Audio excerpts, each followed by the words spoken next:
Morocco. Yeah, Seghir, I hope I'm pronouncing your name correctly, bro. If not, please do forgive me.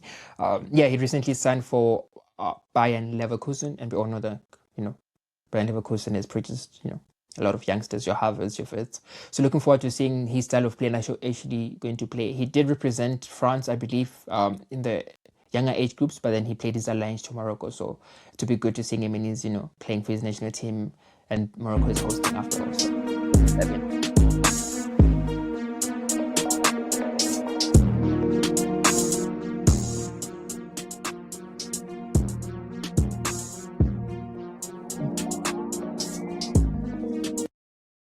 okay, so I see that he plays more like a 10 here. I'm sure he can play on the left or right hand side, because I think we've seen a lot of, okay, not a lot, but yeah, he's able to play in the 10 position, which then means that he's basically a creator. So yeah, looking forward to seeing how he plays.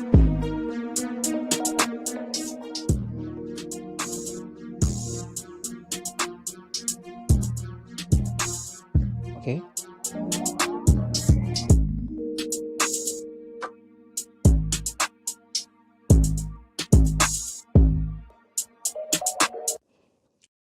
Technically, he seems very solid.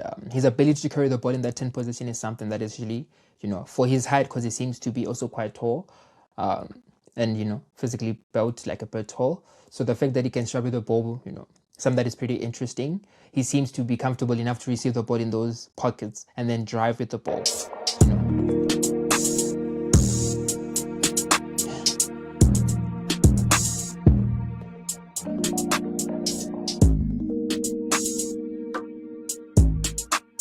Hey!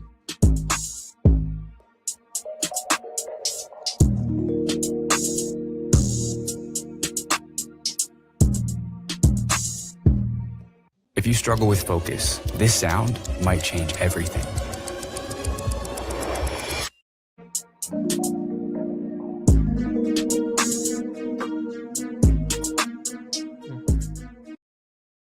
Okay, so something that I've also seen, he's not the type of player that when he plays on the wing, he's going to pace is one of his strength points. He doesn't really have the pace that, one would think a winger should have or were accustomed to having as a winger.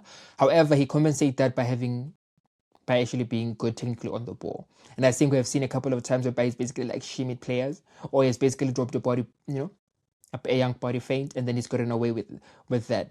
So I think that's pretty much interesting to see that he's probably, if he's to play a winger, yes, he can receive the ball on the outside, but he's probably going to be more comfortable playing in those pockets because he knows that, he 9 out of 10 times he's not going to just take the ball and run, push and run with it. If he's to attack you with the ball as a defender, he's probably going to depend more on his technical ability to get away from you rather than his pace. So yeah.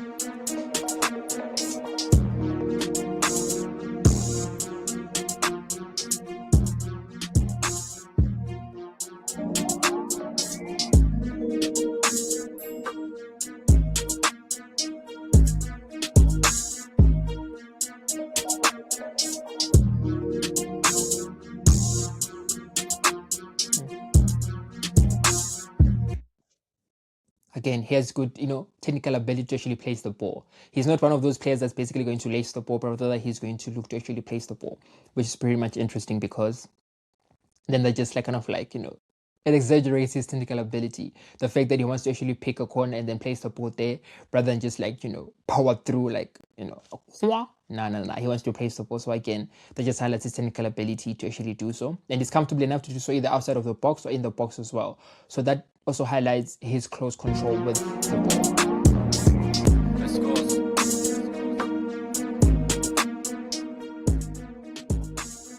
Eliminating those two players.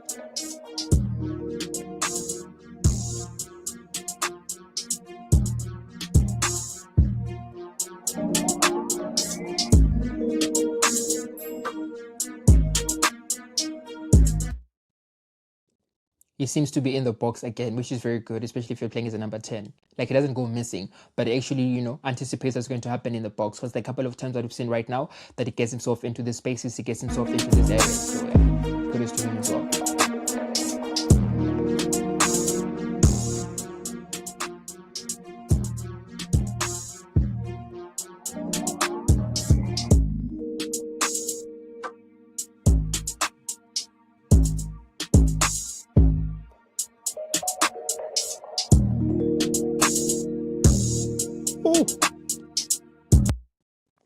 again, that highlights his ability to actually carry the ball and not be afraid to get into the spaces. And because he's technically good, and because he can use basically the ball seems to be glued to his feet, he's not afraid to get into these areas whereby it's almost like you're getting into traffic, but you can get away with it some of the time, because if they touch you in this area, it's basically a free kick. And I think he's actually going to be like a good dead piece specialist. We saw the penalty that he took, but I think when it comes to free kick also, he might be dangerous. So he's not afraid to get into like the traffic zones just to create chaos and havoc, but knowing that, hey, I might get something, out of this as well.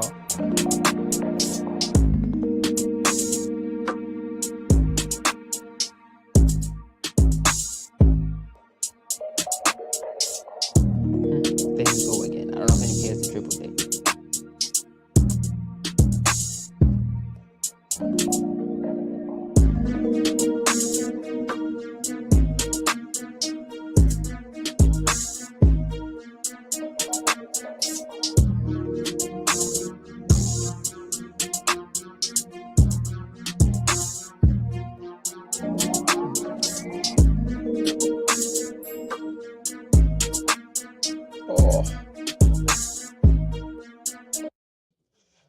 Again, we've seen a couple of times the way he's basically taking shots from areas that you not anticipate him to shoot from.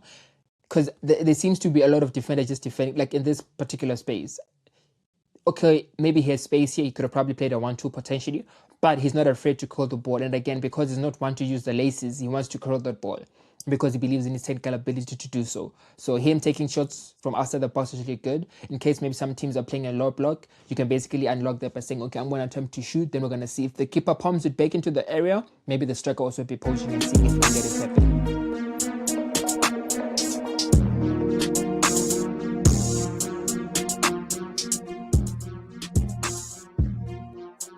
There we go. Again, he's driving into traffic.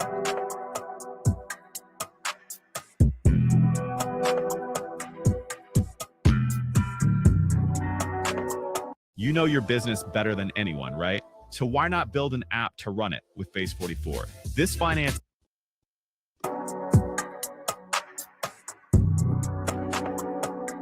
Ooh! Again, good technique.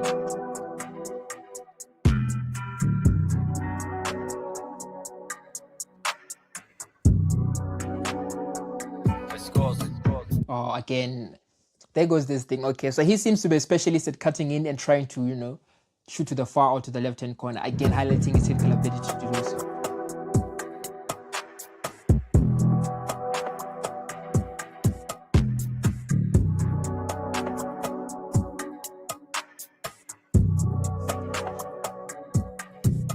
Takes responsibility for penalties.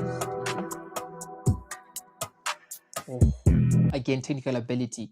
Just look at the amount of people that are here. But again, technical ability just to place that ball. He's not even using his laces, but he's basically placing it.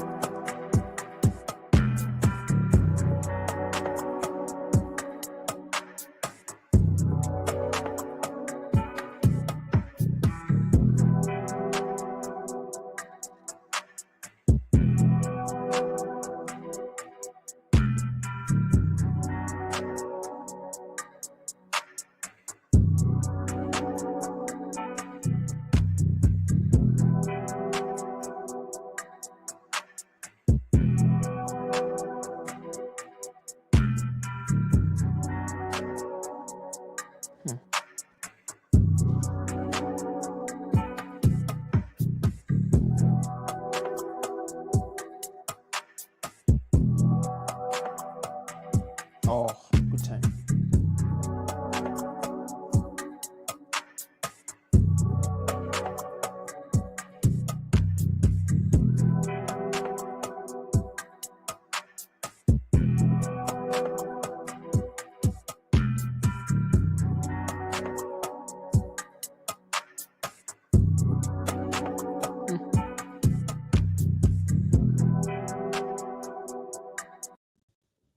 Again, speaking about those set pieces that we're talking about, because again, he's technically good. He can actually take those set pieces. We saw him take responsibility for penalties.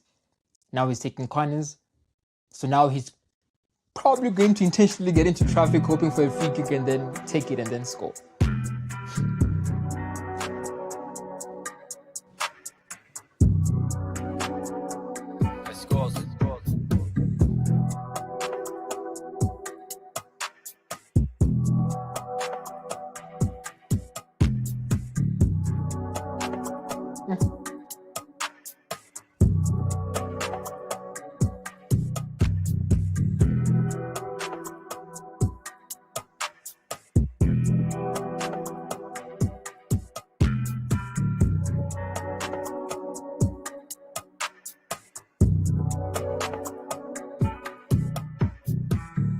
Oh. Ooh.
So what can we conclude from Seghir? Again, forgive me if I'm botching your name, bro. Pretty interesting to see the type of player that he is. I see him more playing as again. I'm just saying this from what I've seen. He's more comfortable and more effective playing as a 10 than actually on the winger. Obviously, if he plays on the wing, it then depends on the system that's being played. If the team is going to have the majority of the ball, and if the team also have players around him, then he can technically play on the left-hand side or the right-hand side and then connect with the opponents. He's not one that wants to be left isolated in terms of like 1v1s, because again, he's not going to be an outlet in terms of like, with his pace. But however, because of his brains and his ability to play in tight spaces, he playing as a 10 is something that I think he's more comfortable playing in. Again, he can play on as a winger, don't get me wrong. But I think him playing as a 10 is very, very, it's very crucial, especially when you see how the way he was playing as a 10 for Monaco, because he also has like a, he's a bit tall. He can be able to shoot the ball and then like do whatever he wants to do with the ball on at his feet. So yeah, I think him playing as number 10 is actually interesting. He's got the technical ability to play in that number 10 position, whether to drop in or even to attack with the ball, or even playing as an 8. But an 8 that basically is not more of box to box, but an 8 that needs like a number 6 to sit in deep, and then he can be, just going and spraying those passes, because actually he has a good eye for passes, and he's actually comfortably enough to look for like, more like those, those windows, those line breaking passes in those tight areas. And again, because he's not afraid to get into the traffic, he's not afraid to actually get deep into the traffic and deep into like the team's defense line and attack their center back, attacks their center mid, and kind of like disrupt them. That always creates space for other players that are left maybe playing on the other side of the flanks. So it'll be pretty interesting to see what role actually plays, because if he's to play in that number 10 position, I think there's also Diaz and other capable players in Morocco, because Morocco is the first to be reckoned with. Don't play, man. And they're actually going to be playing at home. So I'm looking forward to actually seeing the first match and seeing if it's actually going to get some minutes. And if it does so, what impact is he going to have? Obviously, he's going to play by Leverkusen right now in Germany. So yeah, he's obviously going to probably spend like a season or two, if not three, there developing as well. Pretty interesting to see where his career is going to go. But I think he's going to find a good home at Leverkusen. So yeah, man. If you have any other players that you want us to basically look at, please do write them in the comment section and basically have a look at them. But yeah, pretty much excited to see him in the Afcon and to see the kind of impact that is basically going to have. My name is Kuzo. Thank you guys so much for watching. And again, feel free to basically give me a list of players that you want us to look at. Yeah, pretty exciting. Thank you guys for watching. I appreciate your time. My name is Kuzo. Until next time, stay blessed.